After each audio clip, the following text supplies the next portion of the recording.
నమస్కారం.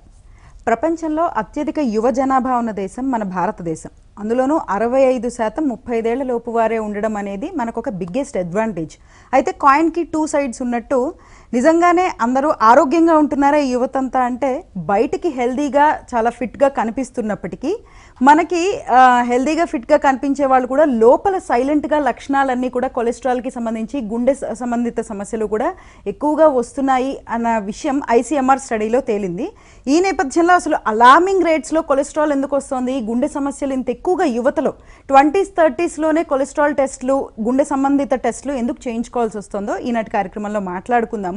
మరి మనతో పాటు ఉన్నారు senior interventional cardiologist doctor Ravikanth Attuluri గారు. వారితో మాట్లాడదాము. అసలు 50sలో రావాల్సిన సమస్యలు 20s 30sలో ఎందుకు వస్తున్నాయి గుండెకి సంబంధించి అడిగి తెలుసుకుందాం. నమస్కారం డాక్టర్ గారు. నమస్తే అండి. డాక్టర్ గారు, మనం ఈ కొలెస్ట్రాల్ గురించి ICMR స్టడీ గురించి మాట్లాడుకునే ముందు అసలు what is interventional cardiology, how is it a game changer అంటే ఏం చెప్తారు డాక్టర్ గారు?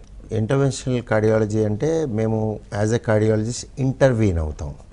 ఇంటర్వీన్ అంటే మీరు ఒక మనిషిని చెక్ చేసి చూసి మందులు రాయటం ఒక పద్ధతి, లేదా ఒక అడ్వైజ్ ఇవ్వటం, ఈ విధంగా ఉండండి, ఈ విధంగా తినండి, ఈ విధంగా పడుకోండి, జీవనశైలి ఈ విధంగా చేయండి, ఆ విధమైన అడ్వైజ్ ఇవ్వటం ఒక ఎత్తు.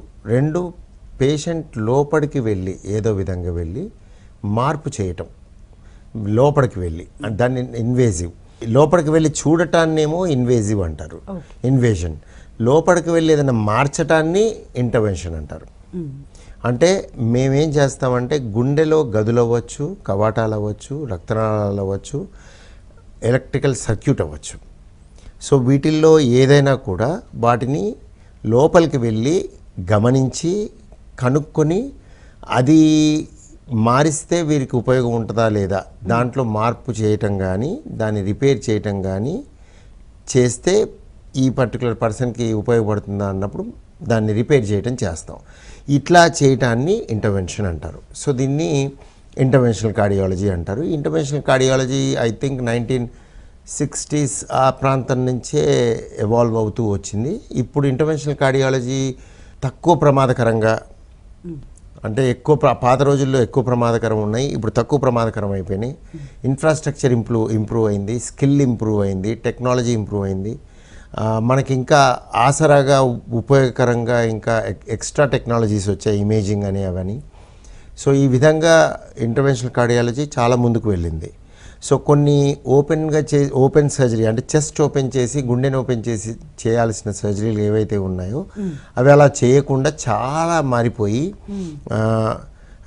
అన్నీ కూడా చేతి గుండా కానీ, కాళ్ళ దగ్గర ఉన్న ఒక నాడి గుండా కానీ, ధమని గుండా కానీ వెళ్ళి చేయడం జరుగుతుంది. దీనివల్ల కటింగ్ అనేది లేకుండా చేయడం ఎక్కువగా అయింది. ఇన్ఫ్యాక్ట్ దానివల్ల CT సర్జన్స్ వర్క్ లెస్ అయింది, రిక్వైర్మెంట్ ఆఫ్ CT సర్జరీ తగ్గింది డెఫినెట్గా. సో ఇంటర్వెన్షనల్ కార్డియాలజీ గత డెకేడ్లో మీరు తీసుకున్నట్టయితే చాలా ముందుకెళ్ళింది, డామినెంట్గా ఉంది. అలా అని చెప్పి CT సర్జరీ లేవని కాదు. CT surgeon and interventional cardiologist కొన్నిసార్లు అనుబంధంగా పనిచేయాల్సిన పరిస్థితులు ఉంటాయి కొన్ని చోట్ల. అలాంటి ఫైనల్గా పేషెంట్ బెనిఫిట్కి ఏదైనా కూడా. సో ఈ విధంగా ఇంటర్వెన్షనల్ కార్డియాలజీ ముందుకు వెళ్ళింది.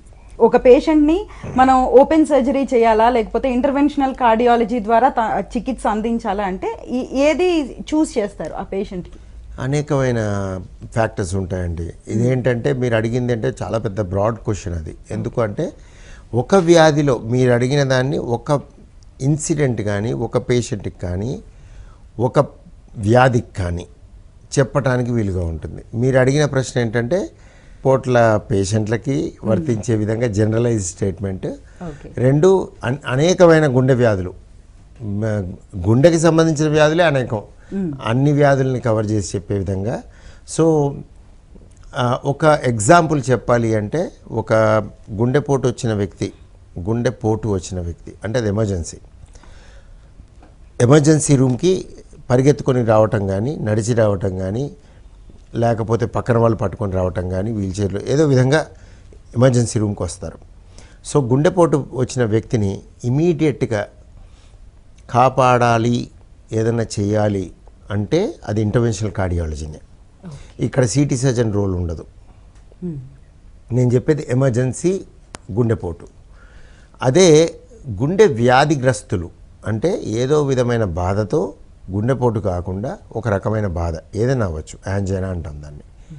యాంజైనా ఆర్ యాంజైనా ఈక్వలెంట్ అంటే గుండెకి సంబంధించిన బాధ, అది ఆయాసం కావచ్చు, దడ కావచ్చు, కళ్ళు తిరిగి పడిపోవడం కావచ్చు, ఛాతిలో మంట కావచ్చు, బరువు కావచ్చు, పట్టేసినట్టు ఉండొచ్చు, దవడలు భుజాలు బాధ అవ్వచ్చు, ఏదైనా అవ్వచ్చు. సో ఫైనల్గా గుండెకి సంబంధించిన బాధ ఎవరికైతే వచ్చిందో వాళ్ళు ఎలెక్టివ్గా, అంటే వాళ్ళది ఎమర్జెన్సీ కాదు, వాళ్ళు ఎలెక్టివ్గా అవుట్ పేషెంట్ డిపార్ట్మెంట్కి రావాల్సిన పరిస్థితి ఉంటుంది. అఫ్ కోర్స్ కొన్నిసార్లు తప్పు జరుగుద్ది.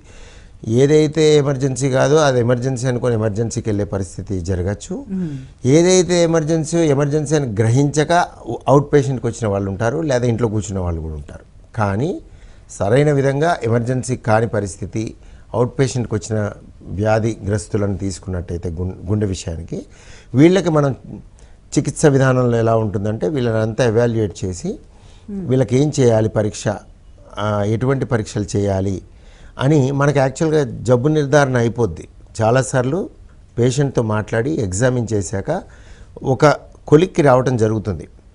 అప్పుడు దాని నుంచి నువ్వు ఏ టెస్ట్ చేయాలనేది, అంటే ఎటువంటి టెస్ట్ చేస్తే మనకి సరైన ఇన్ఫర్మేషన్ వస్తుందో ఆ పర్టికులర్ టెస్ట్నే చేస్తావు. బ్యాటరీ ఆఫ్ ఇన్వెస్టిగేషన్స్ ఉండవు. సో చేశాక ఆ జబ్బు తెలిసినప్పుడు ఈ జబ్బుని మనం స్టెంట్ పెట్టాలా, బైపాస్ సర్జరీ చేయాలా అని ఒక సందర్భంలో, ఇలా అనేకమైన ఒక్కొక్క వ్యాధికి ఇప్పుడు ఈ ఎలక్ట్రోఫిజియలాజికల్ స్టడీ అని ఒకటి ఉంటుంది, ఇంకోటి పేస్ మేకర్ అని ఉంటుంది. ఇంటర్వెన్షన్ అంటే అనేకమైనవి ఉంటాయి. మీకు డివైస్ క్లోజ్యూర్స్ అని ఉంటాయి, టావర్ అంటే ఒక కవాటాన్ని కూర్చోబెట్టడం ఉండొచ్చు, మైట్రల్ క్లిప్ రిపేర్ అంటాం. సో ఇలా అనేకంగా ఉంటాయి. కానీ ఒక ఎగ్జాంపుల్ చెప్పాలి అంటే స్టెంట్లు వేయాలా, బైపాస్ చేయాలా అని చాలా మటుకు చాలామందికి ఇటువంటి సంశయం వస్తుందన్నమాట.